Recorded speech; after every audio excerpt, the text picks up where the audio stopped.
नमस्कार, आप देखना शुरू कर चुके हैं कैपिटल टीवी बिहार और मैं आपके साथ सरोज सिंह। देखिए, बिहार में आप कहीं चले जाइए, एक आम शिकायत है, न केवल नेताओं की बल्कि आम जनता की भी, मुखिया जी की भी, लोग जो भी लोग हैं जो जुड़े हुए हैं सार्वजनिक जीवन में, जिनका काम चलता है अधिकारियों के साथ, वो ज़रूर कहेंगे कि भाई इस सरकार में अफसरशाही तो बहुत हावी है, किसी की बात ही नहीं सुनती है अफसरशाही। कहीं जाइए टरका दिया जाता है, काम होता ही नहीं है। आप यही बात विधायकों से भी सुन सकते हैं कि नहीं सुनते हैं अफसर, भाई साहब क्या करें, हम तो कह कह के थक गए हैं, अफसर बात ही नहीं सुनते हैं। तो अपने जो उप मुख्यमंत्री हैं सम्राट चौधरी, लगता है उनका भी सामना बिहार की नौकरशाही से हुआ है, और अभी बहुत पुरानी बात नहीं है, 2 दिन पहले की बात है। एक बार ऐसा हुआ कि सम्राट चौधरी का पारा 7वें आसमान पर चला गया। तो मामला हुआ क्या, ये हम आपको बताने जा रहे हैं। देखिए, एक फाइल थी और उस फाइल को बिना सम्राट चौधरी को दिखाए हुए, डिप्टी सीएम को दिखाए हुए वो फाइल आगे भेज दी गई। सम्राट चौधरी को जब ये पता चला कि वो फाइल आगे चली गई है, तो इनका जो पारा 7वें आसमान पर चला गया। अधिकारियों को उन्होंने बुलाया और साफ साफ कह दिया कि अब हमको आप लोग तेजस्वी यादव मत समझिए, हमको आप लोग तेजस्वी यादव मत समझिए, मेरा नाम सम्राट चौधरी है और जो सिस्टम है उसी सिस्टम में काम करिए तो अच्छा होगा, उसी में सबकी प्रतिष्ठा बचेगी, हमारी भी, आपकी भी और नीतीश सरकार की भी। नियम से अलग कुछ मत करिए। पहले क्या होता था ये मैं नहीं जानता हूँ, मैं सम्राट चौधरी हूँ और नियम कानून से ही चलूँगा। और वही नियम कानून का पाठ उन्होंने अधिकारियों को पढ़ाया कि सरकार में कैसे काम करना है, फाइलें किस तरह से आगे जाएगी, पीछे जाएगी। तो सम्राट चौधरी के ये कड़े तेवर के बाद फिर आनन फानन में वो फाइल लौटी जिसको सम्राट चौधरी ने देखा।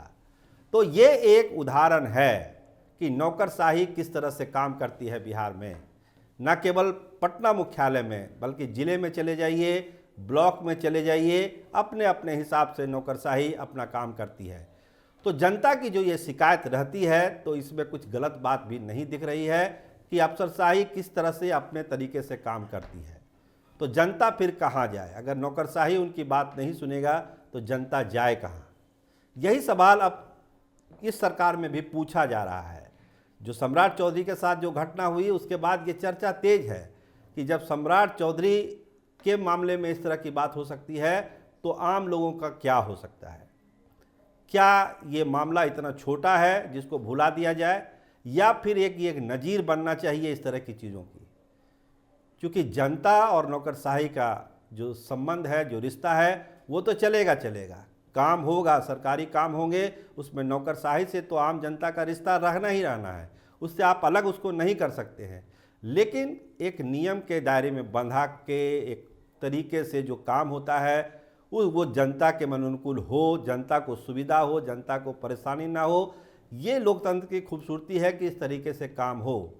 लेकिन जब इस तरह से काम नहीं होता है तब जनता हार थक के कहती है कि यहाँ तो नौकरशाही ही हावी है, हम क्या कर सकते हैं। विधायकों की भी ये शिकायत होती है कि हमारी बात सुनी ही नहीं जाती है, हम कहते हैं कुछ, अफसर करते हैं कुछ।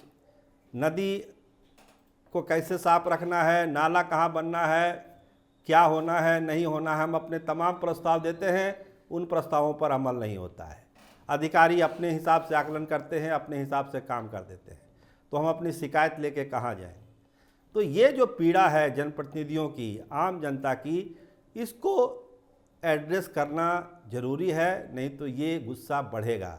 सम्राट चौधरी ने अगर कोई अपना तेवर दिखाया है, हनक दिखाया है, तो वो इसी का प्रतिबिंब है कि अफसरशाही को काम किस तरीके से करना चाहिए और जनता को जिसमें सुविधा हो वही काम करनी चाहिए, क्योंकि उसी के सेवा के लिए ये नौकरशाही है। अगर कहीं पर दिक्कत आ रही है तो एक विचार विमर्श का भी दायरा खुलना चाहिए अफसरों के बीच, जनता के बीच, जो भी कंसर्न पार्टी है, जिसका भी लगा हुआ है उस काम में दाव, उसको मिलके बात करके रास्ता निकालना चाहिए। केवल टालने वाली बात से कोई चीज़ें आगे बढ़ेगी नहीं। तो ये मामला चूँकि घटना बहुत हाई लेवल की बात है, सम्राट चौधरी के दफ्तर से ये हुआ, तो स्वाभाविक है ये चर्चा का विषय है कि आखिर ऐसा क्यों हो गया और सम्राट चौधरी को अपने तेवर क्यों दिखाने पड़े। तो एक उदाहरण पेश किया सम्राट चौधरी ने नौकरशाही के लिए भी कि आप सिस्टम से काम करिए, हम भी नियम कानून को मानेंगे, आप भी नियम कानून को मानिए और जिस ढंग से एक व्यवस्था बनाई गई है उसी व्यवस्था को चलाइए। किसी को ओवरलैप करने की ज़रूरत नहीं है। सबके अपने दायित्व हैं, सबके अपने कर्तव्य हैं, सबके अपने अधिकार हैं। उसी दायरे में मिलकर सबको काम करना चाहिए। यही अच्छी सरकार की एक निशानी है। इसी से सरकार की छवि अच्छी होती है, सरकार की छवि अच्छी होती है और दूसरे राज्यों में ये मैसेज जाता है कि बिहार में इस तरह की चीज़ें अच्छी तरीके से चल रही है। तो ये सबको अच्छा लगेगा, ना केवल सम्राट चौधरी को अच्छा लगेगा, ना यहाँ की नौकरशाही को अच्छा लगेगा या किसी और को अच्छा लगेगा। तो जो चीज़ सबको अच्छा लगे वो काम होना चाहिए, किसी को ओवरलैप करने की ज़रूरत नहीं है। तो एक संदेश नौकरशाही को सम्राट चौधरी ने दिया कि आपको तरीके से काम करना है, सिस्टम से काम करना है, उसी में इस सरकार की छवि है। तो देखिए इस हनक का, इस तेवर का कितना असर बिहार के नौकरशाही पर पड़ता है, ये तो देखने वाली बात होगी। आप देखते रहिए कैपिटल टीवी बिहार। आपका बहुत धन्यवाद, आपका बहुत शुक्रिया।